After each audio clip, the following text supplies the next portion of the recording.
Once upon a time, in a small, quiet town, there lived a young boy named Liam. He was adventurous, always seeking out new places to explore. One chilly autumn evening, Liam's curiosity led him to the old, abandoned house at the end of his street. The house had a reputation for being haunted, but Liam didn't believe in ghosts. As night fell, Liam slipped out of his house, flashlight in hand, and made his way to the old mansion. The full moon cast eerie shadows, and the wind whispered through the trees, adding to the ominous atmosphere. Undeterred, Liam approached the front door, which creaked open with a loud groan. The inside was cold and smelled of. Liam wandered through the dusty rooms, his footsteps echoing in the silence. He found old furniture covered with white sheets, broken mirrors, and cobwebs hanging from the ceiling. As he explored further, he stumbled upon a door that led to the basement. The door was slightly ajar, and a strange, cold draft emanated from the darkness below. Gathering his courage, Liam turned on his flashlight and descended the creaky wooden stairs. The basement was vast, with old, rusty tools and discarded furniture strewn about. In the corner, Liam noticed something unusual: a large, old trunk. It was covered in dust and looked like it hadn't been touched in years.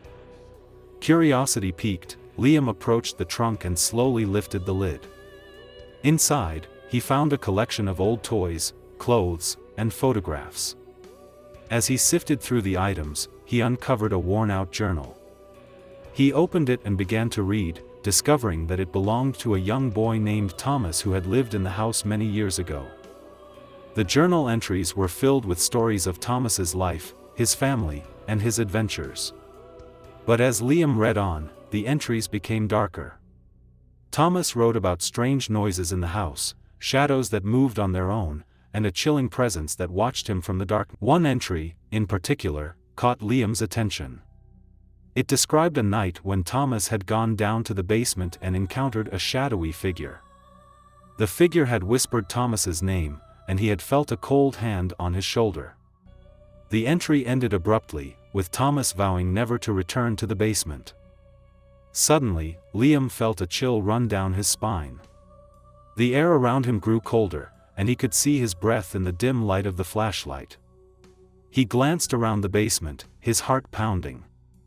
Then, he heard it, a faint whisper of his name. Terrified, Liam dropped the journal and ran up the stairs, tripping and stumbling in his haste. As he reached the top, he heard the basement door slam shut behind him. He burst out of the house and ran all the way home, not stopping until he was safely inside. That night, as he lay in bed, Liam couldn't shake the feeling that something had followed him home. He never returned to the old mansion, and from that day on, he avoided the end of the street where it stood. The old house remained abandoned, its secrets locked away in the dark basement, waiting for the next curious soul to uncover.